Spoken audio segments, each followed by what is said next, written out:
Like this? There we go. Hi there, I'd like to thank everyone for attending this evening's event, and I'd like to thank our Relay for Life committee for putting on such a wonderful event that raises money for such a fantastic cause. These individuals work tirelessly and have put in an unbelievable amount of work to make this happen, so let's give them another hand. They just did fantastic.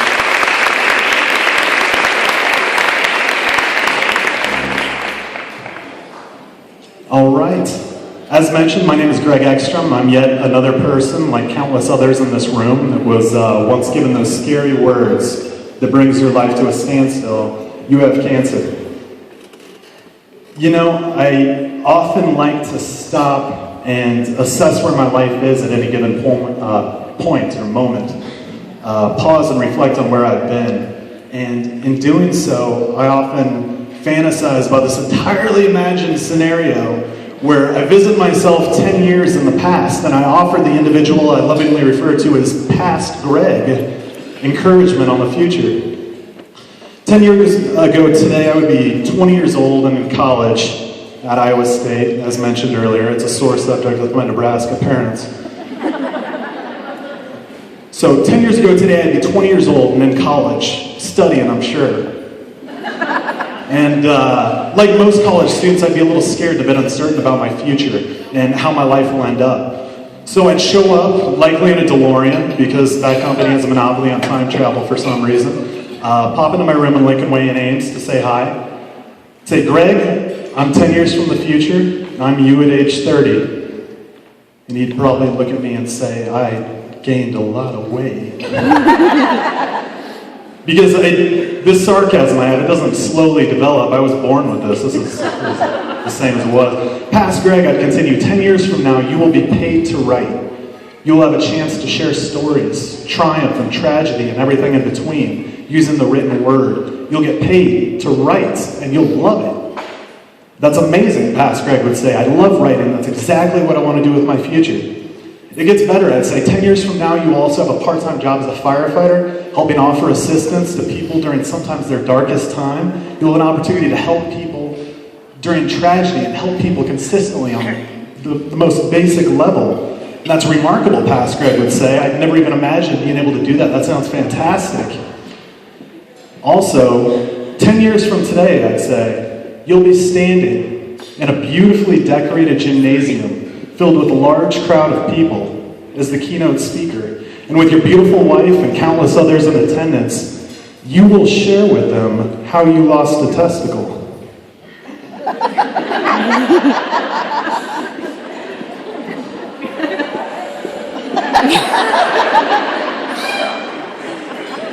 Well, Past Greg might respond. I guess 2 out of 3 isn't bad.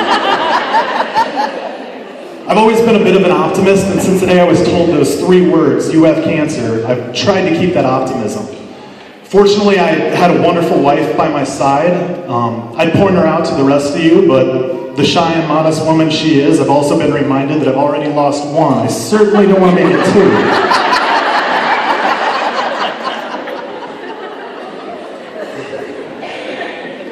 Through the 4 months that I went through my diagnosis, surgery, and treatments, I've dealt with the situation the best I know how, which is just joking about it and hoping that somehow by doing so I'd alleviate the fear in my family and friends and somewhat in myself. Don't get me wrong, cancer is not funny when it's happening to someone you love. If my wife had been going through it, the last thing I'd be able to do is laugh about any part of it. But when it's happening to yourself, sometimes looking at the more entertaining parts of it can be beneficial to keep your spirits up. Tonight's theme is words. Every survivor has been given a tile with a word of hope on it, and each model in the fashion show is sharing a word that mattered to them. So tonight I'm sharing with all of you 3 words that have stuck out in my mind as being symbolic of my experience with cancer. The 3 are purpose, pride, and perspective. Purpose. When my younger brother was 24, I was 26 years old, he passed away. This was tough on my entire family, which might have been the biggest understatement I ever wrote in my life. Yeah. And for the next 2 years, on the anniversary of his death, I would struggle with what to do on the day. I don't really know how to mourn properly, and my brother would have hated to know that the people were being sad at his expense. So he was never one for being the center of attention. So I came up with a simple resolution that on this day each year, August 14th, I would do something that would honor his memory. I'd skip work, which I believe he would approve of. Looking around for my boss, I should be okay, all right. And I'd skip work and I'd go do something that I'd never done before, something completely new to me. It doesn't have to be anything big, just something I've never done before. It could be as big as skydiving or as small as eating yogurt. That's right. I've never eaten yogurt because I assume it's disgusting and it's alive. Did you know this? And I'm not terribly mature. So when I was 28, on the anniversary of my brother's death, I went out to my in-laws who live on a farm near Winterset, had them saddle up a horse so I could go riding.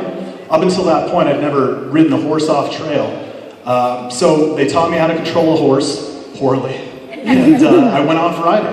I got the horse up to a solid gallop, rode for about an hour, and spent some time just celebrating life in honor of my brother. And I'm not sure how many of you have rode horses, but they tend to jostle you. And it was this jostling that drew my attention to my cancerous region, and that sounds off-putting. It alerted me to my upcoming diagnosis. So 2 weeks later, as this pain persisted, I went to a doctor and was sent to another doctor and was told that I had cancer. Now, I'm not saying that this horse ride had saved my life. That would be a pretty huge leap to make. But I will say that there's not a lot of activities I partake in that are particularly taxing on that area. And by the time I received my diagnosis, my testicular cancer had spread to my lymph nodes, which required chemotherapy. Had more time passed by, who knows how far it could have spread. I'm not certain if there was a purpose behind me getting cancer, who knows. I know it's made me more appreciative of life. I know it's made me more aware of my body, and I know it's given me exclusive membership to this group of people that are remarkable, but I'm not certain if there was a purpose. What I do know is that there was a purpose behind me receiving that diagnosis.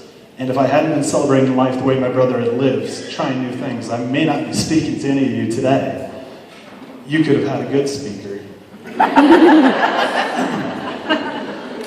One note, at one point during chemotherapy, my doctor told me my white blood cell count was low and I needed to be put on an antibiotic. An antibiotic I'd have to take with yogurt.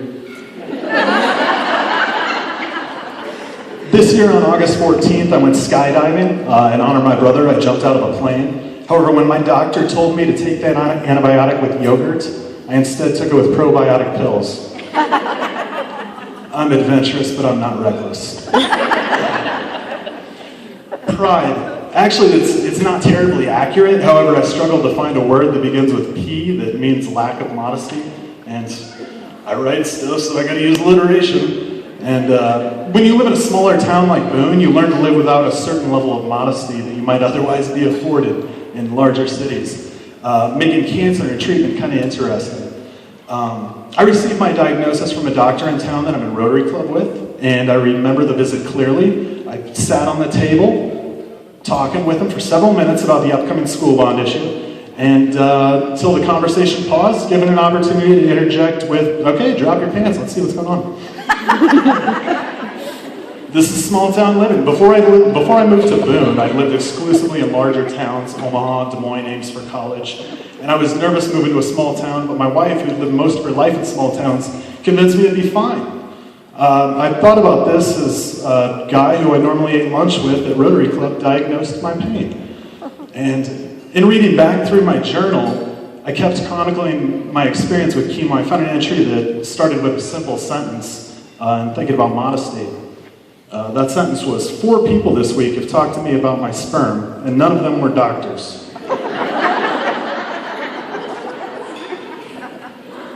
That's not an exaggeration. One was a coworker, one was an uncle, one was my mother,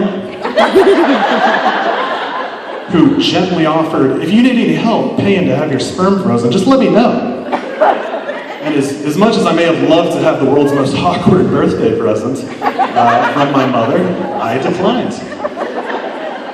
The last came from a fellow cancer survivor here in town, or who used to live here in town. I'll let her remain anonymous, but After telling her my diagnosis, she shared similar stories and laughs about her experience, which made a world of difference when I was going through this. She called me up several days later, and I answered the phone and said, "Greg, I couldn't sleep last night. This is a delicate subject, but I just kept thinking about your sperm." Join the club, I thought. I assured her that my wife and I had taken precautions to ensure we'd have an opportunity to have a chance at having kids in the future. We had a nice conversation. I got off the phone. "Who was that?" a coworker yelled from across the room. Yeah, I mentioned I was at work. I told him who it was, and he yelled, "What'd she want?" I said, "She called to talk about my sperm." He didn't ask questions. I didn't offer an explanation. Going through cancer treatment teaches you have to be less modest. This isn't a bad thing at all. I mean, numerous people in town gave me a call. One sent me a bracelet with a lengthy letter about his battle with cancer. I had told very few people publicly, and without having to be asked, the community embraced me, which was remarkable. Living in a town like Boone may require you to occasionally have a friend examine you with your pants down or inquire about your sperm, but on the flip side, it includes enormous support and kind words from others, and I'll give up modesty for that any day. My final word, perspective. Throughout this entire ordeal, my perspective on life, treatment, and those around me has been constantly evolving. I started the process with an idea of what it would be like, what life was like, and all of it was completely wrong. Having been a journalist for 4 or 5 years now, when I used to interview people on their battle with cancer, I expected them to be victorious, empowered. Now, I was just interviewed 2 weeks ago, and I understood it completely. I don't feel victorious, I don't feel empowered, and I don't feel like what I did is worthy of a story. I feel exactly like the interview subjects did, only now I understand why. What it did do, however, was make me more grateful for what I have and the people in my life. My wife sat with me through every treatment.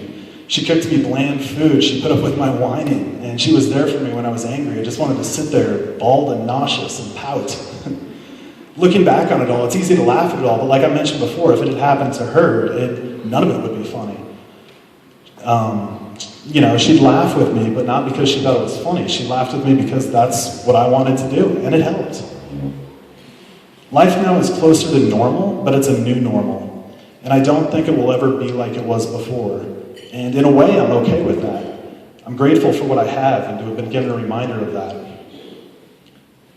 Talking with past Greg, 20 years old, excited about the world in front of him and feeling invincible, I'd tell him that in the future, life will come into much clearer perspective. We often view ourselves as the lead character in our own little play, and those around us as a supporting cast. This is a view a 20-year-old might see. However, putting it all in perspective, it's the supporting cast that takes the lead role. My wife, my family, and my community took over when I was at my lowest, putting everything into clear perspective. Now, at age 30, I can only hope to provide support to others going through a difficult time, hoping to repay even a small iota of what I was given at the most difficult time in my life. Purpose, pride, perspective. These 3 words have much different meaning to me now following my diagnosis, surgery, and treatment, and I would pass these on to a younger version of myself, 20 years old, with the world in front of him, and urge him to take them to heart. You may lose a testicle, I'd say to the younger version of myself, but you'll recognize your life has a purpose. You'll find pride in your home, family, and friends, and you'll gain a perspective on riding out the tough times that you'll carry with you the rest of your life. Believe me, past Greg, if you can find the humor in the darkest times, it'll make times even better. Trust me, I'm not crazy, I'm just half nuts.